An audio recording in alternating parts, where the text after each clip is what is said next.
stand by me only if I'm right. I come out in triple darkness just to see the light. If I say it once, I guarantee I say it twice. If they want me, I ain't going out without a fight. In my dreams, I'm a killer, but for God, man. Try to play it cool, but it's getting hard, man. Rolling with the real and death to all the frauds, man. Not too many on me, yeah, it's kinda hard, man. In my room, sitting in my room. Know they waiting on me and I'm coming soon. Never been a sellout, never been a coon. Y'all be on the camera acting like I'ma show them how I true and independent get it. Whole game changed by the time I'm finished with it. We about to get this business handled in a minute. And I was Welcome to the B2M podcast, where five brothers who, from boys to men, have traveled into fatherhood, deeper brotherhood. We discuss spirituality, business, culture, and current events. We're happy to be here today. This is your boy Nuevo Black. I have my man John to my right and Talik. Start the next table. We got Waki and Jay Moo to round it off. Again, you know, we've been friends for over 40 years. We're combined 100 years married. We have a total of 13 combined children, 1 girl and 12 boys. And with what's going on out here in our society today with young black men, and you know, the statistics started when we were coming out of high school in the late 80s with the stats saying at that time 1 out of 3 black men are either in jail, court, under some form of prison, from some form of court supervision. And there's a lot of been talk lately, as of with George Floyd, Tamir Rice, Trayvon Martin, what happened in Minneapolis, you know, black men and police, young black men and police, the police talk. You know, what do we have to, as black fathers and mothers, share with our young men and women about police, and the impact of their relationship with police as it pertains to their life and their future? Somebody else go first. That's rough. That's a low. First of all, let me start it like this. Let me pose a question. I'm gonna ask Talik a question. Okay. I got a question for you. What were your first perceptions you could remember as a child of the police? And what were your first interactions with the police? As a child, man, I you know, officer friendly, right? That's what we grew up on. I mean, I'm not sure if that was the officer name or not, but you know, we always had an officer when I remember in school, but it was just so we could get comfortable and familiar with. I believe it wasn't for safety reasons by no way at all. So that's like my first encounter of a police officer. So, you know, I enjoy being around and comfortable around a police officer. You know, when some of my friends and stuff, they don't like the police, can't stand them, and not comfortable with them. You know, That was as a child. As a child, even as an adult, I don't have any issues with the police. You know. Okay. But you know, even personal issues. You know, I had more harm from a black officer than a Caucasian officer. And I think maybe because the black officer feels like he need to prove a point, or he think I'm trying to get away, or vice versa. I'm talking about like getting pulled over. I'm not talking about no serious crimes at all. But just a regular traffic violation. Black officer pull me over, you know, want to, you know, to interrogate me and do all these things. And then when I got pulled over by a Caucasian officer, you know, none of this rough, tough talk, just treating me like a citizen supposed to be. You're starting to sound like Lil Wayne. I'm just telling you my experience. I know. You know what I'm saying? This is my experience. Now, of course, we see, I mean, you just look at it on your phone all day long and you see how our young black men been mistreated. I'm just telling you my experience. I got you. Also, when I have an encounter with the officer, I'm treating them with the utmost respect. How you doing today, officer? And I'm conversating with him. It's so many people who, as soon as they see the officer, it is a level of rage in our voice. Why you pull me over? Well, if you just take your time, I'm pretty sure they're gonna let you know why they pulled you over. When you do something like that, that set the tone. Man, you sound like white folk. Well, I'm just telling you. I know. You know, so I might do sound like him, but I'm just telling you my experience. And so far, my experience worked. When I get pulled over, whoever in the car with me, the rules don't say nothing. Let me handle it. Because I had a situation when I was in college. We got pulled over. Police put the guns to our head. Good night. Well, okay, So you hold said on. you We had just, no you experience? said you Yeah. did. That's what I'm we just- asked I'm you. just- I'm- That's a very negative experience. Yeah, but, All right, tell your story. you know, so I'm in the hood, right? Right? No reason for them to do these things, but I'm in the hood. And so my buddy was going to school at Morehouse, and he was going to school for law. So he you know, he one of those guys that wanna he Challenge know the his police. rights. He challenging the police, and they stuck the gun to his head like this, and he ain't stopped talking. Was he driving or he was a No, passenger? he was a walking. passenger. No, he was in the y'all car. was in the car. We Who had was just driving? got in Was the you car. driving? Oh yeah, I remember. We had just got in the car. Was you driving? Who was driving? I was driving, Oh, okay. and we had just walked out his place because right in front of his house, boom, almost like like DC housing, Row home. yeah, like that type of housing.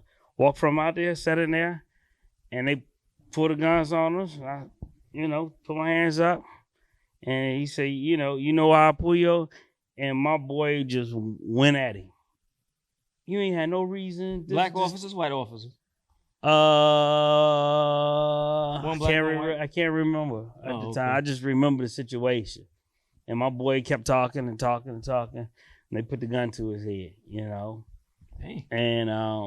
And he never stopped talking. So So they didn't even they took the gun from me, and they ain't even I wasn't even hold on, whoa. They took the gun from you. No, I say they didn't. They took the gun from pointing at me. Oh, okay, all right, yeah, okay, from pointing okay. at me, Oh, okay.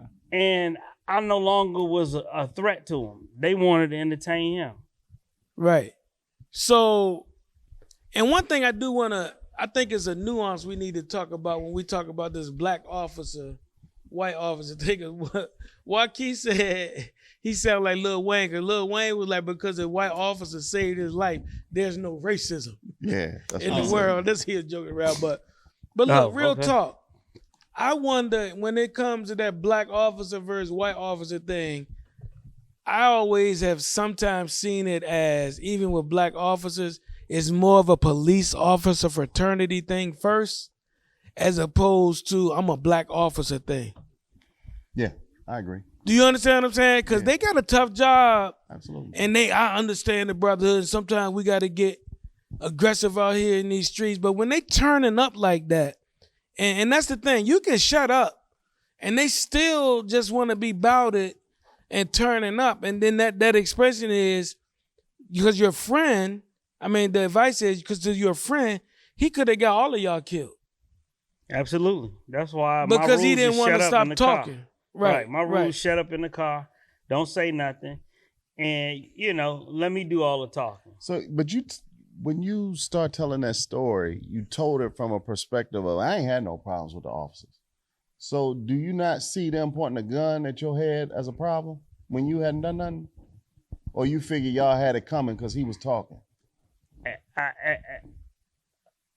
My whole thing was, you got this is back maybe 92, 93, right? So I'm freshly just getting out of trouble.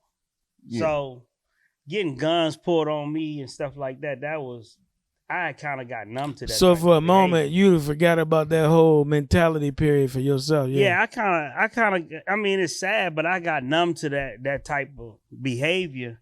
And so it really didn't affect me, Wasn't that around the time Rodney King and whatnot? Or no? Yeah, 92. Yeah.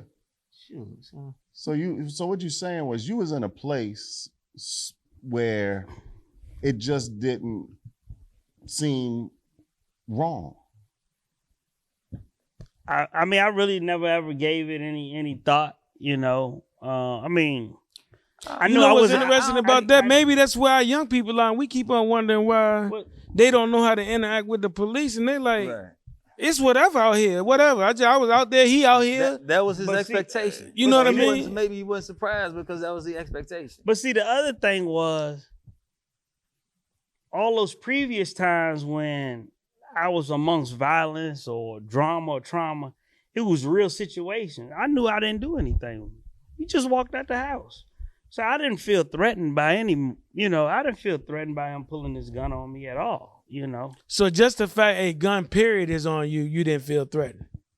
Nah. See, that's what I want to get to is, are our young people numb? Yeah. Because that's numb. That's numb. Yeah, right. Are they out here And that walking was around 30 years ago. numb Yeah. and Right. we wondering why they not rational? Right. That's a good example. That would be a good reason why. Mm-hmm. Now, especially and from what you saying, reaching that point in your life, and I'm not getting in any trouble anymore. And you're like, I ain't did nothing, so I'm straight, right? Correct. However, if that had happened a couple more times, you know what I mean? Right. Maybe you would have reacted a little different. Weren't you in the car when I got the ticket? I was. Oh, okay. Well, maybe you wasn't. Oh, in the no. car. You In talking the- about with Timmy now? Or Well, the time when in I was Atlanta? In Atlanta. Yeah, I was in the car. Yeah. I Oh, yeah, you was mad, and I was like, they treated us good. And Yeah. you was like, that was bull. Yeah. I remember that. Yeah. And I might What was asleep. happened? What happened? Oh, yeah, you got to Hey, tell that one. JG, I'm right asleep. Nah, it was just something a speeding ticket, right? But it was literally, it was 4 or 5 of us in the car, right? And the car had no horsepower at all. and we had seen the police up there, you know what I'm saying? And there was a stretch in Atlanta where just like red light, red light, red light, red light. And I was catching every light. And if I had stumped the gas and went fast as I can between lights, I couldn't have broke the speed limit. You know what I mean? And so the dude saw the out-of-state town. He saw us in the car, Right. pulled us over. There was nothing we can do. You know what I mean? And it was blatant that we didn't speed. You know what I mean? And this was in the daytime, so it wasn't at night. It wasn't at night, was it? I don't recall being, but it's dusk. It wasn't late. Yeah, It wasn't late at night. Sure. How about that? But it was uneventful, but it was bullshit. You know what I mean? It wasn't real. You know what I mean? We didn't do anything. They were fishing because there was 5 people in the car. Yeah. And you can fish Right. and let the fish go. I mean, they let us go, but they still gave us a ticket. Yeah. You saw out of state tag, this, that, the other. Wow. You know.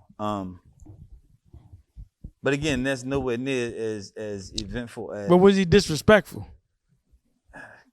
I remember after he let us go, me and John got to arguing about it Okay. because John was like, man, that's some BS. He pulled us over and all this stuff. He ain't had no right, da-da-da-da-da.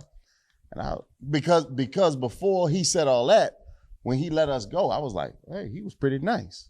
Mm-hmm. You know what I mean? And John was Yeah. like, what? He wasn't nice. That was some BS. I was like, man, do you know what he could have done to us?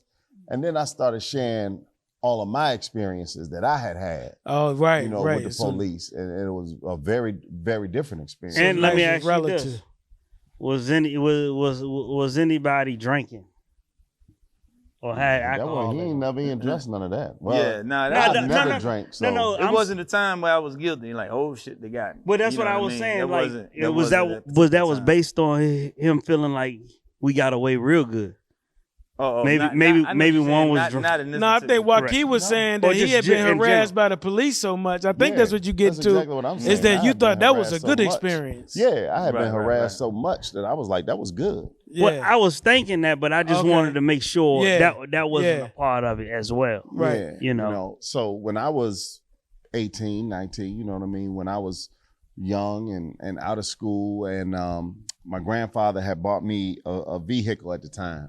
And at the time, But you got to call the time is the height of the crack era. height of the crack era, you know what I mean? 1989. Yeah. You know, I got a Chevy Blazer, a bright red Chevy Blazer that's, that is synonymous with drug dealer at Back that then, time. yeah. You know what I mean? I didn't know. My grandfather had went out and bought me that vehicle because I was getting my real estate license. He was Yeah. like, you're gonna need a car. When I went to the dealership, it was like ready for me. I Yeah. didn't even have to do anything. He was like, here you go. You're gonna need a car for your clients. Well, my grandfather don't know. He put me in a a vehicle that's synonymous with drug dealer in 1989. You know what I mean?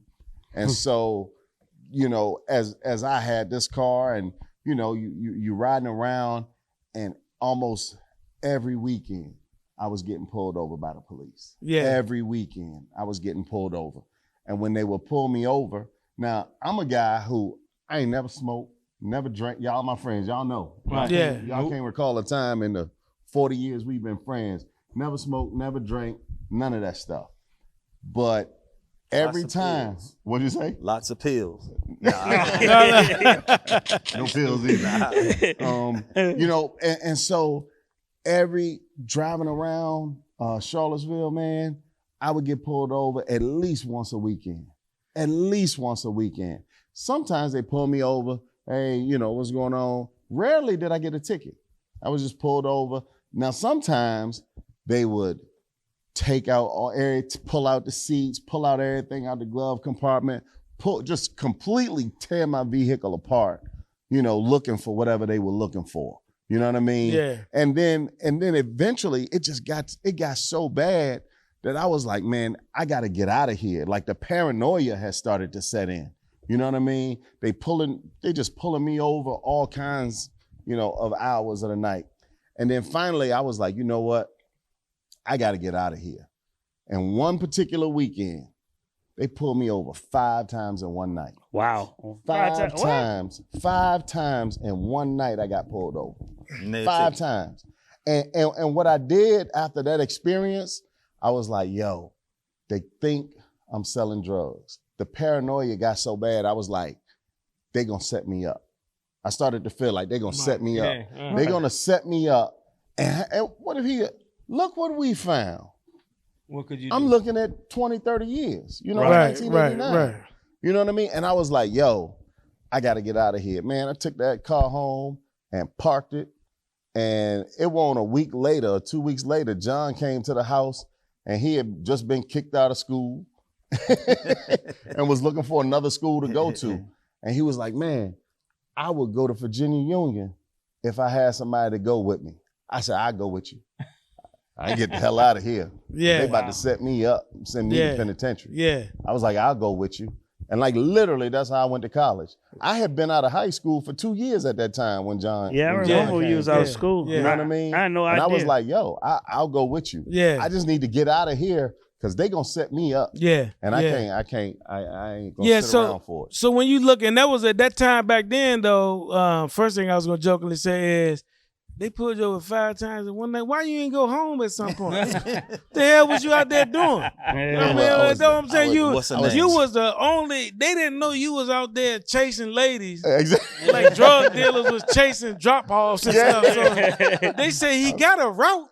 Hold up. He got,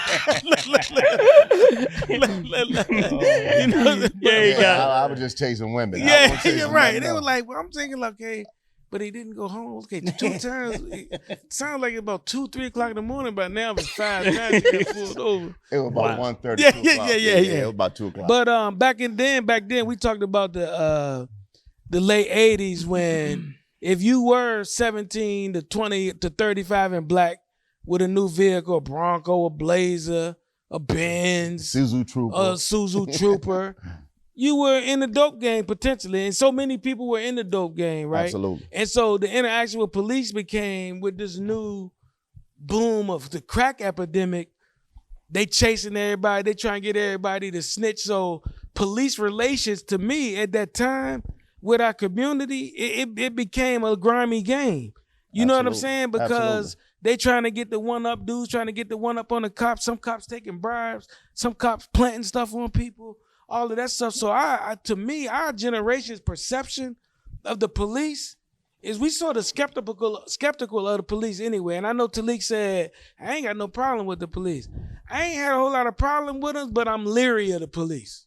Yeah. You know, You know done what I'm seen- saying? you done Like, seen- and it you have seen been what they do. times when, as a grown man, I get pulled over and they talking aggressive, right? And as a man, if someone just as a stranger walked up to you at the mall and started talking that aggressive, it might be a situation. Like, why are you talking like, excuse me, calm down, didn't I tell you to pull over? I mean, Yeah. all that stuff, right? And as a man, your natural response is to tell him to calm down. Like, Right. like what's going on? Like, what's all that for?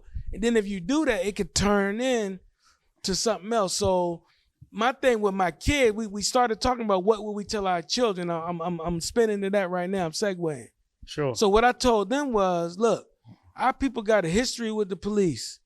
They got enough examples in their faces right now of young brothers that got shot, of stories. And it's about not keeping your kids sheltered and telling them the truth. It's a dirty game out here. The same thing about the friendship stuff. Some people betray you. Some people do this. So respect the police. Check your ego at the door so you can get home. Absolutely. Yes. The goal is to get home. Right. You know, and unless you got to fight for your life, you know, unless you got to fight for your life, get home. Because I mean, if the police start attacking you, you got to fight, right? But right. I heard someone say, I believe it was on the radio or something, and I think they were talking to a police officer, and you know, or something. I don't really recall, but I remember this clearly. They said, on the side of the road is not what we have court at. Most important thing is to make it home safe. And so You and the officer. Correct. Absolutely. And so many times we want to question their authority. And 9 times out of 10, they might be wrong, you know, or you might not have to give them your name or whatever the situation. But I will just say, just be in compliance. And because when you start asking those questions, you escalate that's the right. situation. The tension. And then now they done call 2-3 more officers. Next thing you know, it's 5 officers. And you like, and then now you question, why you sending all that? I ain't did nothing. And it just it's just too much. Yeah. So when we go back to the tips now that we're having to give young black men, right? Do they know their rights? First of all, it starts with them knowing their rights. Do they know the law? Right? Do they know their rights? Do they know the law? And can you temper your ego? Because why are you asking the police question about why are you pulling me up? You know, like you say, if you're debating that and you creating tension, right? Then what happens next when their energy goes bad or your energy goes bad? What's the outcome? You could potentially get choked out for no reason when you should be at home with your family. Most of the time it do go bad. Right. But what advice did you give your sons, Joaquin, in regards to dealing with the police? Man, one of the things. So you know, my kids went to private school, so they got some friends that one of my son's closer friends. His parents were his dad was a doctor, and they'd be out riding around in the Mercedes or whatever, and they got pulled over a few times. But when they look at the registration and they see Dr. So and so, they're like, oh, okay, you can go. You know what I mean? Wow. And so because my kids went to one of the 50 elite prep schools in the nation here in town, they have these. My son was driving, I don't know, not to be talking up nothing. They ain't nothing big, but driving a Lexus or Mercedes, whatever he was driving that day. You know what I mean? And he got pulled over a few times in it. And I said, oh, I know what I'm gonna do. I'm gonna buy a license plate with your private school logo around it. And that way, when they pull up behind you, they know you private school kid driving your Mercedes, just leave them alone. My son never got pulled over one day. Wow. After we put that plate on our serious? car. Not once. After we put that plate on our car, he never got pulled over again. Is that why you got your Trump tag around your plate right now? Now I got a Trump plate. Yeah. Don't tread on me. You got a MAGA. Don't tread on me. No. But You said you was gonna bring the best out of him, right? yeah. Yeah. But like that's real stuff, man. Yeah. You know what I mean? Right. And yeah, like I'm still in my hometown. Y'all don't live here anymore. Right. I'm still in my hometown. I'm fortunate enough now where, we in the process of getting a new police chief, but I know the police chief. I know the county sheriff. These are my friends. These are people I know You know what I mean? You friends with a cop? Yeah, I am. I'm friends with the sheriff. He my homie. Yeah. Okay. So if somebody, an officer pulled my wife over one day, one of the county sheriffs, and was talking aggressive to my wife for no reason, and I can pick up the phone and call the sheriff and be like, "Hey, officer so and so did this to my wife. Can you address it with him?" You know what I mean? I mean, that's great, but we know and how empowering Right. that is to be able to do that. Yeah. And obviously, can't everybody do that? Yeah, You know what I mean? yeah. But I can only imagine if I don't have that relationship, how I'm not feeling empowered to be able to make that phone call, that the frustration that will accumulate over time can be just excruciating because think- you're frustrated. And I think the most important thing we can do to protect our children from abuse of anyone is to, again, make sure they're emotionally intelligent people, right? When Amir was his last year of college, they were riding up to Delaware somewhere. I didn't know what he was doing in Delaware because he was in his college in Salisbury. It's close to Delaware, but I don't know where he was going because they stayed on the road, right? And anyway, he called me upset because the police had pulled them over and handled them like Rough. really rough. Like they didn't put hands on them. The threats, Yeah. the harassment, like heavy, to the point where I think that was the first time he might have felt that level of injustice and anger in the same moment, right? You understand the fear, and that's where the fine line is, because my manhood coming out of me, my father's taught me to respect myself, to love myself, to stand up to every man, no matter the consequences, right? And there's an injustice, stand up to injustice. Absolutely. Why is this happening to us? You know, and then you know how we get. Man, we college students, we ain't trying to bother nobody, you know. No, you a threat. You black, you offended somebody because of your presence. So I think more than being, and they didn't know how it was gonna go for a minute. They ended up letting them go and all of this stuff. And I had to really calm him down for a week or so, man. It's like, yo, so this is the real world out here. If you didn't already know, and as no much as grown as I knew he was, that was the first time his heart got broken by that level of pain and challenge to his manhood. You know what I'm saying? that's- Yeah. And so if that's you're not heavy. emotionally strong to just endure it, Mhm. and you ready to pop off, you dead. Right. You know what I'm saying? Absolutely. So Absolutely. No, man, that's so real right there. So when Darius was in college, he was up in Vermont, and he had friends that played basketball at UVA, in particular Justin Anderson. So UVA was playing Syracuse at Syracuse this particular weekend. And Darius, him and his buddies had drove over from Vermont to go to the Syracuse UVA basketball game. And let me go back before I tell that part of it. We were sitting at home in the living room one day, and something happened. It might have been one of the police incidents. And my son was like, man, F the police, F the, and he started talking real hostile about the police. And I'm like, whoa, I know I didn't breed that in this house. You know what I mean? I didn't teach that in the household. You know what I mean? I was very conscious not to teach that. Oh, you didn't listen to NWA? Oh, yeah.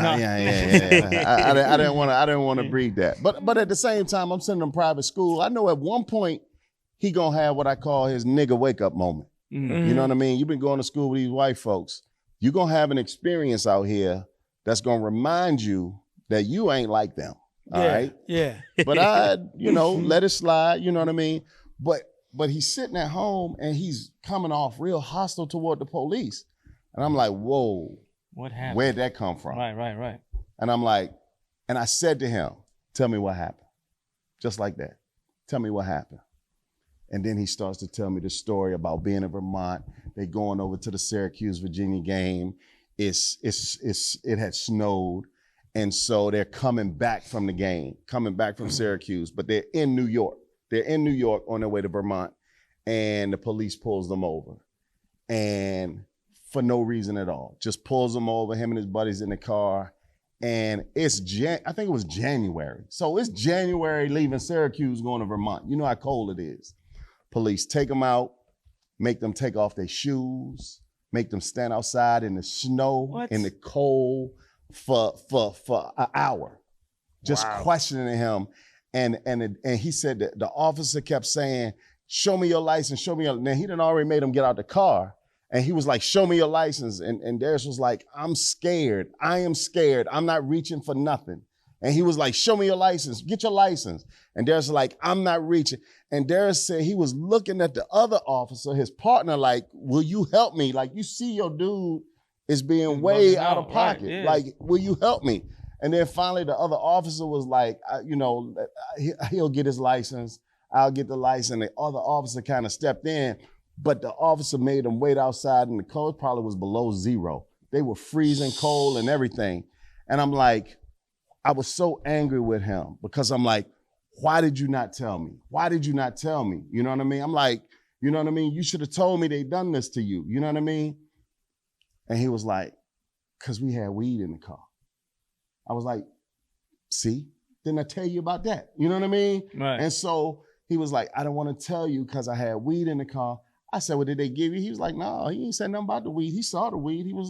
They weren't interested in the weed, no ticket, no nothing. They was just harassing him. Wow. You know, for no reason, pulled him over for no reason. They had weed. He could have easily arrested him for that, gave him a ticket, whatever. But he didn't tell me because I'd always told him, I said, listen, man, do I morally have a problem with weed or any of that stuff? I said, no. I've always said to them, I got a problem with the BS that come with it. I said, because if that officer shoots you and kill you, now I got to defend your character and everybody's going to say he was on drugs.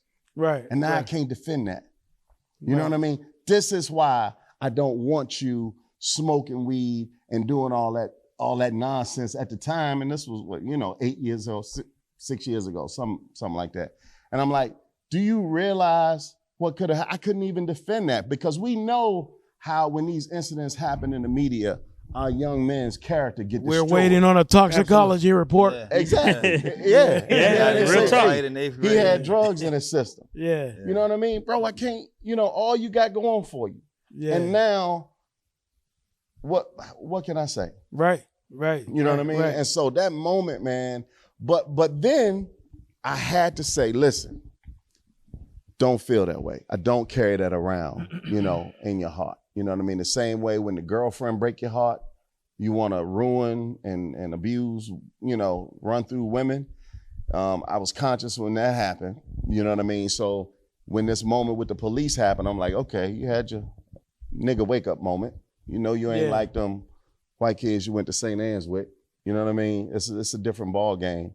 But don't carry that in your heart. You know what I mean? Don't be fearful and don't carry that. But be wise and understand you handled it great, son. You know what I mean? You told the officer you was afraid. You told him you wasn't gonna reach for nothing. Like, you handled it great. If you don't have that emotional intelligence, he could panic in that moment and lose his life. Yeah, you know that's what I mean? a fact. That's a fact. And I felt so good that we had taught him to have that level of emotional intelligence in that moment because that's what kept him alive, I believe. Because that officer was on some stuff that night. Yeah. I'm reminding you that this is the B2M podcast, Brothers to Men, where we're discussing issues of brotherhood, fatherhood. Today's topic is around the police talk and experience with the police. There's a lot of work going on in the country around after the George Floyd incident and some of the other many police incidents that popped off around the country seem to be in succession over the last 8 to 10 years with all of these killing of young black men on tips for young black men, right? Like, what do we actually should teach them formally? And I'm just looking at an article here put out by the ACLU. If you are stopped for questioning, do know that the police may stop and question you for any reason. You don't have to look suspicious. You don't have to look suspicious or be a witness. They can do it. So that's good. That's important for them to know. Unless they have a reasonable suspicion, you're generally free to leave. They can ask you your name, address, and age. You can ask them if you're free to leave. If they say less, you can calmly leave. and do exercise in all cases, you're right to remain silent. That's what I wanted to get to. Ooh. You know, we always, man, I've seen so many young people popping off to the police like, man, we were just going around the corner and my boy was doing this and that and this and that. Why are you talking to him? You got all that energy. You amped up. He been chasing you maybe for a block and a half. Let's talk about that. I know if I chase somebody for a block, I'm out of shape. And some of those officers are out of shape. They're not as out of shape as I am, but I'm just saying, if they chase you for a block, they mad. Wouldn't you be mad if you was an officer, you chase somebody for a block and a half? Especially if it's raining. On foot? Yeah. So it's some energy already if they catch you. Just some human nature stuff. Some human nature stuff, right? Why do we end up getting and talking when the best way for us to stay out of jail, even based on the potential charges, is to remain silent? You know why? Even if whether they did or didn't do so, I'm just saying. And I don't mean to, dominate the conversation, but for real, man, I always think about, if it's an isolated incident, we can handle that. Right. That's It's the cumulative effect of that. You know what I mean? When Eric Gardner is selling the cigarette, the Lucy's, and that day he fed up. It's no more, man. I'm not taking it no more from y'all. Yeah. Today is the last day. Whatever gonna happen, gonna happen. My man that was selling CDs down in New Orleans, wherever that was, I can't remember. Same thing. Today is the last, dog. I am fed up with you guys harassing me. In isolation, we can be quiet because we done been quiet 20 other times. Correct. Today, the last day, bro. I done had it, and I ain't taking it no more. And unfortunately, it cost some of us our lives, and we have to be resilient and to say, you know what, we just gonna have to endure one more time. Yeah. Because we want to stay alive. Right. We want to stay alive. But that's why I think. What Go you ahead, think, John. JG? Yeah, I mean, I was just thinking that I guess the incident that kind of stands out for me that could have elevated but didn't was when, and this wasn't in the 90s, you know what I mean? This is in the 10 years ago maybe. And my buddy had bought an Infinity. I forget what kind it was. He was like, hey, that's nice. And then we thinking, hey, you'll drive this car while I'm black. You know what I mean? And still having that conversation as adults, right? Mm-hmm. And so it was a concert, and I ran into him, like, let's hang out. And there was 3 fellas and 2 girls in the car, 2 ladies. And we went to go to my buddy's house, and we passed this cop. It was 2 white girls, okay? But my man had worked. Can't leave that fact out. Yeah, can't leave that out. Can't leave that Can't out. leave that out. And so we went, and the police drove by us just like on TV. He was like in that car like this, right? And he was saying, no big deal, we ain't do nothing wrong. So we was making a left, and we were in the county. But once we crossed this bridge, we was in the city, right? We didn't do nothing wrong, you know what I mean? I said, don't worry about it. He turned around, got behind us. I said, we be in the city, and he gonna turn around, because we ain't did nothing no way. So we crossed over to the city, go another few more blocks, he turned the lights on, pull us over to the county. Saying we was speeding in the county. We was like, we saw you the whole time. We wasn't speeding. Come on, man, don't insult. You know what I'm saying? So anyway, dude was nervous from the get-jump. But as soon as he got there, the white girls was like, what the F you pull us over for, blah, blah, blah, blah, blah. And I'm looking like, oh, whoa. You Whoa. Like that? Yeah. I said, go tell him, you know what I'm saying? I'm in the back seat like, okay. And plus, I had gotten into something, a few years earlier, you know what I mean? So I knew I was gonna chill, And so I was like, and he was on edge. The dude was scared to death, right? And I was like, hey, calm down. And another guy had came. So another city guy had came, and this was a county guy. And he looked like a dude of reason, just like you said, Darius was looking at the dude. Mm-hmm. I said, hey, calm down. And he was like, what? I said, listen. Everybody here was professionals. We was adults. We wasn't kids. That's what that means. I was selling real estate. He develops cell phone towers. He's a teacher, and they 2 are teachers, and they work together. Oh, what school system? The city schools. You know what I mean? So what that mean? That mean we all professionals. We all grown-ups. You know what I mean? It's not 3 or 4 in the morning. No one was driving. We weren't even speeding. Who are you talking to at this point? This was a city officer Mm-hmm. that came, and I'm like, this county dude nervous for no reason. You know what I mean? The county officer? Tell that dude to chill out. You know what I mean? And we didn't do anything. It's one thing if we did, you know what I'm saying? Hey, look, we ain't talking about getting pulled over while we guilty. While we got something, while Right, we speed, absolutely. while we done robbed somebody, right. this, that, the other. You know what I'm saying? Mhm. And then a man in the back seat got fed up with it. You know what I mean? He was like, this is nonsense. This is nonsense. Then he's like, yo, chill. Then he got out the car. No. Police mushed him back into the car. They literally almost wrestling. You know what I'm saying? I'm like, whoa, you know. And so long story short, both of them got locked up that night. And they was like, you want to drive the car home? I'm like, hell no, I'm walking. You know, you're not gonna pull me over 2 blocks away. Yeah, you know yeah, what I yeah, mean? yeah. You know, because I knew I was drinking, but you know, I won't fired up to the point where, you know. You want I- to drive? Yeah, and so Wow. yeah, and that was a case where even lost it in court. It was crazy scenario that could have really someone who was obviously scared. If that was all black folks. folks, we talking about a death out there that Right. night, man, or something crazy. Yeah. I mean, really, Mm-hmm. you know? Yeah, and then I told my buddy I apologized. He said, why? I said, you know, they said a good friend to bail you out. I said, your best friend would be sitting in the jail cell with you, right? I said, You want in there with Steve was your best friend. yeah. Hey, look, I had been there one night before, so I ain't want to do that. Yeah. Nah, I'm chilling tonight. I'm chilling. But then again, like I agree Wow. with what Key was saying, you can survive those in isolation. But if you're living in an area, a part of the city, an environment where this is a regular occurrence, this is what, like, you know what I mean? F that, I'm tired of this. I can't keep taking it. Just like what you were saying, I got pulled over X amount of times for no reason. You know what I mean? Something about to go bad, you know? Yeah. And when you live in these suburban areas, man, you know, back to the Ahmaud Arbery situation Mm-hmm. where we really don't even have police protection in some of these rural and suburban areas. You know, you want to tell your young people, don't be driving out in these rural areas by yourself, really. It's sad. Right. But it's real. Like, you don't want to be caught out in some foreign territory the same way you don't want to be on the block you're not supposed to be on. Right. Right? Driving by yourself or walking by yourself at a certain time of night Real talk. where you by yourself, no witnesses. And because there's a lot of people with bad intentions out there. So we supposed to be free to move where we want to move.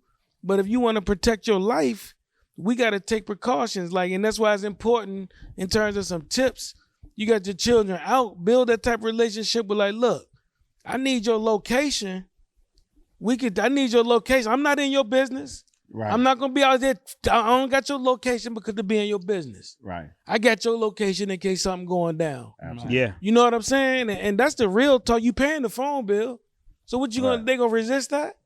You know what I'm saying? Right. And so that's just really important, man. Take them tips like that because No, that's real, man. it's one, tough one out of the here. little things that I do with my boys is to say I ain't trying to be all in your business, and you got the freedoms to do your thing. If I'm concerned, I just send them a quick little text, and all it says is "you good," Right. Right. and all they text back is Good question. "I'm good." You good? Yeah, Right, I do that right, with my right. son That's all the I time. need. Right. You Right. good? Yeah. Yeah. I'm good. Yeah. You know Yeah. what I mean? Yeah. One of the things that I think people think it's funny, but it's real. I always say, I'm a super liberal parent. You know what I mean? And so I always told my sons, you got 5 rules. You know what I mean? And rule number 1 is don't get yourself killed. Now that seems obvious. You wouldn't have to say that.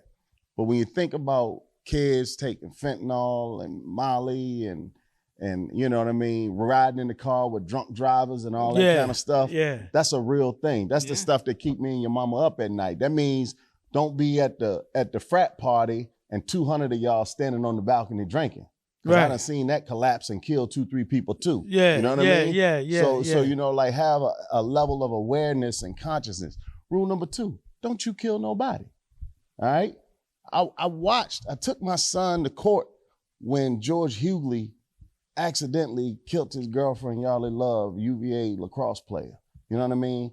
Because they arguing and fighting, and he pushed her down. She fall back, hit her head, and it kills her. You know what I mean? Accidental. You know what I mean? Now, some people may think it wasn't, but, I was in court. So it seemed accidental to me. But don't you give your friend no drugs and a killer. Don't you be driving drunk and kill your buddies in the car. Yeah, You know what I mean? right. You know, Right. rule number 3, don't rape nobody. Seems obvious, right? Intentionally or unintentionally. Don't you be too aggressive trying to be with no woman. You know what I mean? Right. Don't you sleep with no woman when she drunk and her consciousness is shaky. You know what I mean? Right. Don't you be in a room with some guys that's doing some stuff. If you don't have the courage to speak up, you need to make sure you up out of there. You know what I mean? I hope you got the courage to speak up, but if you don't, you need to get up out of there. Then the other 2, they kind of arbitrary. You know what I mean? Don't get nobody pregnant. You know what I mean? Right. And that might happen, but you know, if you do, we can work through that. You know what I mean? And just don't get arrested. These are things that keep me and your mama up at night. You know, my one son, youngest son, Kari, said, well, that 5th rule, well, I don't know about that one. Daddy." Yeah. I might Well, I be named doing like 10 of them though. Hey, those are 5 those some rules. good rules. You don't have no curfew. You don't have no bedtime. You ain't got none of that stuff. Don't do these things because this stuff keep us up. Right. You know what I mean? And it goes to also your interactions with the police. You know what I mean? Your interactions with the police. How do you handle that moment when it's happening? And back to, I'm gonna go back to because we talked about what the ACLU said you should do if you what you should do if you get stopped. Let's talk about what they say you should things you don't do. Oh, all right. Don't try to run away, Good one. right? Yes. And they lose to that many black and brown people been shot in the back while running away Because they panic. from the police. Don't physically resist a pat down or search because that could lead to them to being able to legally use force against you. Right? Or charge you with assaulting a police officer. Right. Like they You did can that say, night. but they say Right, you right, can say, exactly. I do not consent to a search. Right? Don't disrespect a police officer. Although you have a constitutional right to do so, it could lead to your arrest or physical harm. Don't lie. Just say, I remain silent. I want to remain silent. This is one I want to get to. Don't forget that police are legally allowed to lie, intimidate, and bluff. Wow. That's the problem. Mhm. They're legally allowed to That's the lie, problem. intimidate, and bluff. Because lying, if you lying and intimidate, I don't understand how that's not legal harassment. Right. And lying, bluffing. Oh, yeah, you about to go down because John just told me you got it on you. They creating a lot of tension and energy with how they now, I think it's very important for our young people to know that the police can lie, intimidate, and bluff. Because if they know that, then they can just watch the lies, intimidation, and bluff and just sort of laugh. I know what you're doing. But if they involved in the energy of it, Right. then they might make a decision to get them ended up with handcuffs behind their back. Right. You know, I remember being in the Bahamas, and I was with a gentleman who was Bahamian, and I don't know how we started talking about, police, but that was the one thing he said right there. He said in the Bahamas, police are not allowed to do that like they can in America. Oh, wow. I was like, what, really? He was like, yeah, it's against the law here. I was like, wow. It Yeah. should be. You know what I mean? Yeah, and I'm like, why is that not against the law here? So when we talk about policies, things that need to be changed, it's stuff like that. You know what I mean? That need to be addressed with in government, with Congress and the Senate and presidential, you know what I mean? And those are the type, small thing, but it would go a long way. You know what I mean? He was like, they're That's not huge. allowed That ain't to, small. Yeah. you know, right, exactly. Yeah, that's huge. But it's small because I ain't seen nobody talking about it. You know what So- I mean? That's Well, why they I listening said- to us now. All right, yeah. So we're gonna get that changed. That's They right. are. And so then that's a lot of that. So in terms of this topic of the police talk, Joaquin alluded to something I want to touch on. I know it's a whole nother topic, but he talked about the weed thing. Weed legalized, and that a lot of times that police and drug talk can go hand in hand just because usually if there's illegal drugs involved, it's not police not too far away sniffing around 2 people away from whoever involved or whatever. People got to get it from somewhere, right? You got young people selling it on Instagram right now. Even though it's legal, the black markets have not dried up, right? Yeah. So that whole talk now And that's where not legal. And that's what's right. going on in the black market. yeah, right. So that whole talk now with the police talk. What are we telling our young people about drugs? It can ruin your life, we know, but that's a tough conversation now when medicinal weed is available and the prevalence of it, as opposed if somebody had told us when we coming out of high school, yo, getting weed is like going to 7-Eleven by the time you 50. Right. Right. Yeah. Yeah. You know, was trying to tell us that. Yeah. Somebody Yeah. tried to tell Yeah. me. Yeah. We couldn't yeah. imagine that. Right.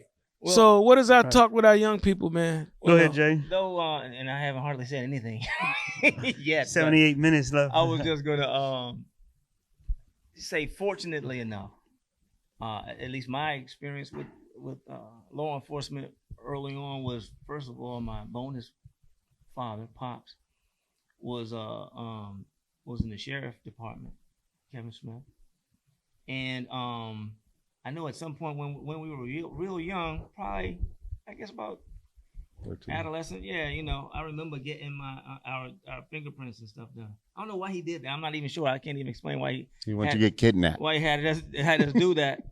But from that experience, I was like, yo, my joint is in the database or whatever, so I don't want to be doing nothing that's going Sound just like James. that's doesn't going it? to incriminate me and get me in, messed up, because I'm already, they got my stuff. So if I was to do anything, there's no way I'd get away with it. So that wasn't anything that, really my parents didn't really had to worry about or anything. But then at 19, I believe it was, I was inebriated, leaving the bachelor's joint.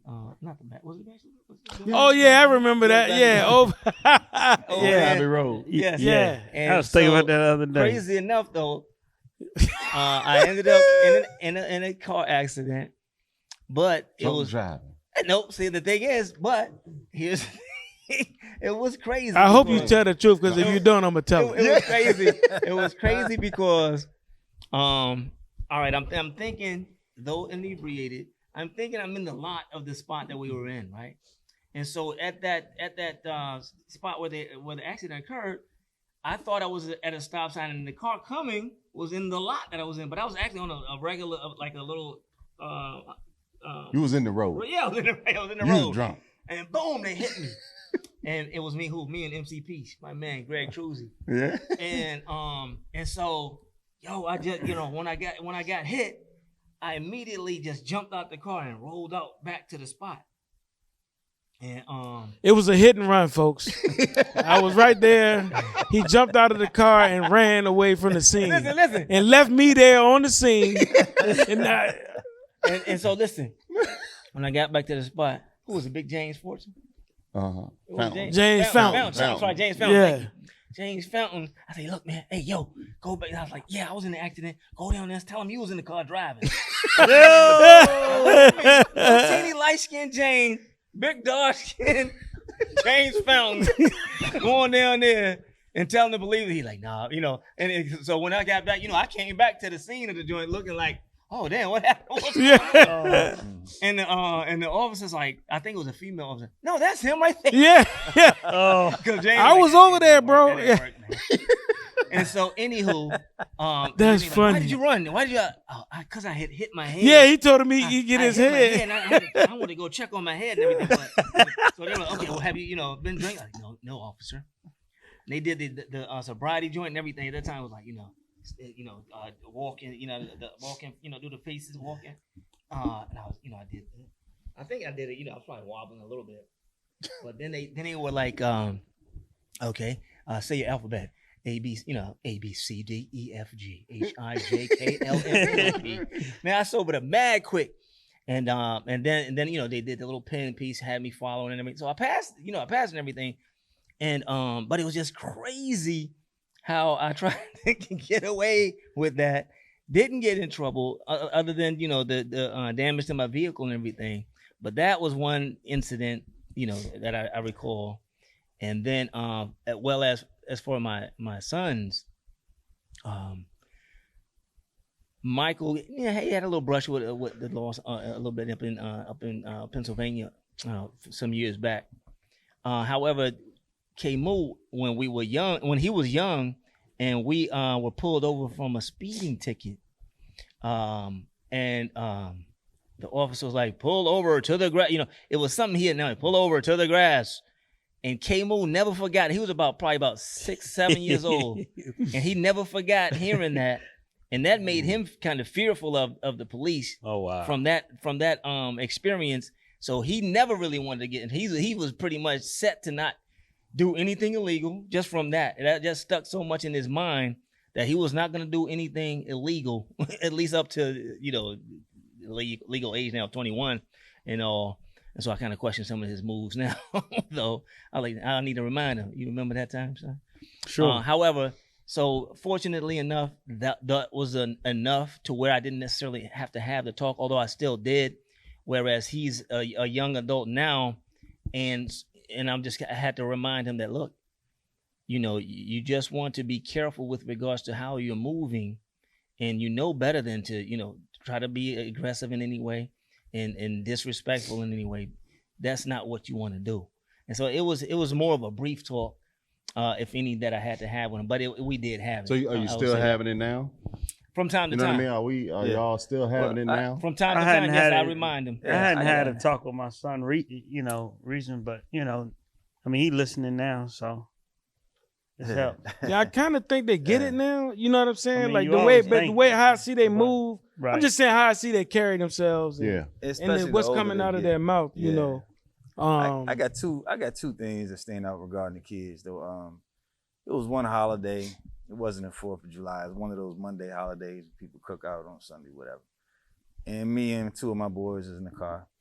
Got pulled over noon, 1 o'clock. We was going to the cookout. You know what I mean? Hadn't did nothing. And so the dude pulled us over. I know it was a little speed trap. You know, I might have sped a little bit, but I was hyped, listening to music, right? Tripping. So the guy pulled us over and was talking.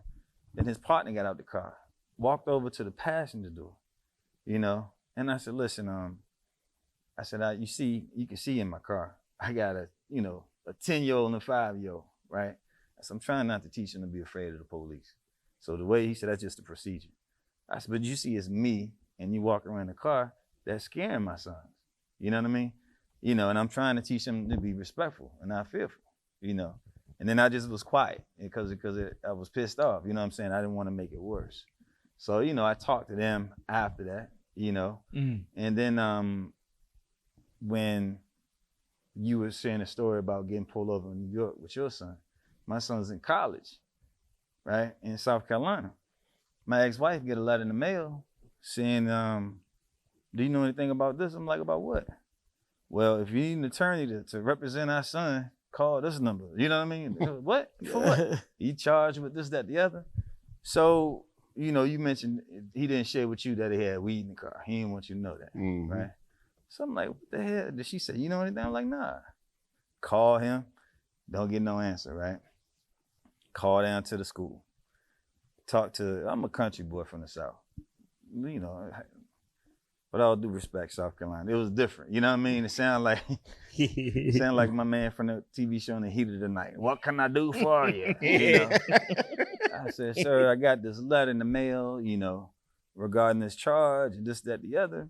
Well, why don't you ask him? You know, so already he trying to move me off of my spot, you know what I mean, to try to get me, you know, to react.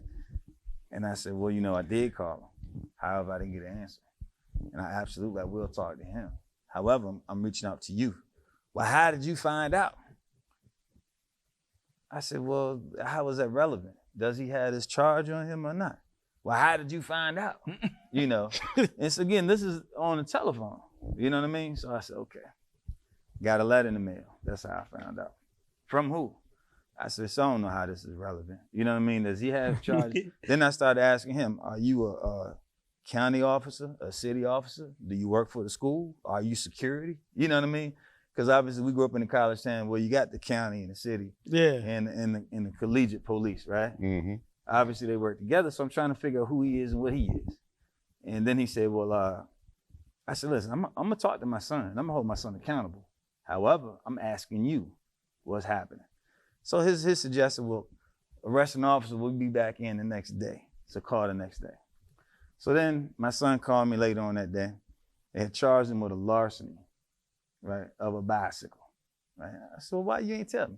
I got it, Dad. You got what? They taking you to court. You're charged with a larceny. You know what I'm saying? I said, did you take the bike? He said, That's a good question. Yeah. First of all, did you do it? You know what I mean? It's like, nah. So fast, to give a little background, they got a program just like renting library books. Kids rent a bike for 2 weeks, 3 weeks, a month, ride around campus and renew it just to get around back and forth. He did that. Somebody took his bike. Then he took somebody else's bike. Right? Makes sense to him. That's what happened, right? He didn't say somebody took his bike. I said, why do you say somebody took your bike? He said, Dad, it just happened. You know what I mean? Yeah. I said, why you ain't tell me? I said, nah, do you understand what they charge you with this, right? So in the meantime, on their website, they literally have all these charges. Okay, you at a college. This is a college with 10,000 students. Drunk in public, smoking weed in public, drunk in public. Then it say, larceny of a bike, larceny of a bike, larceny of a bike. You know what I mean? Then it'll be, but this is college. So that's 9 out of 10 things. But then it showed what was the result.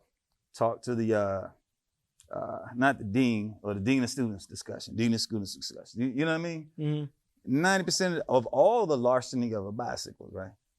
So I simply talked to the guy the next day. I said, listen, I talked to my son. He said, yeah. I said, he didn't steal he took the bike. Somebody took his bike and he took his bike. When you found the bike was outside the spot. He didn't push nobody up the bike and house them for their bike. Right? Strong on him. Yeah, he ain't strong on the bike. He ain't painted and try to sell it, right? I'm holding him accountable for that. My question to you is, why all of these 32 cases or whatever the number was of a bike was sent to the dean of students, and my son is being sent to the count, and you're charging him to a larceny? Well, we have to go to court. Mr. Yates, I wish more, men had fathers like yourself. And I wanted to say, motherfucker, oops, sorry. That's what you wanted to say? Yeah. And so you may say, if I didn't call, you sending certain kids home with these charges and nobody speaking up and standing up for them. Yeah. While everybody else is talking to the dean of students. Why is my son being treated differently? He literally said, give me about 15 minutes.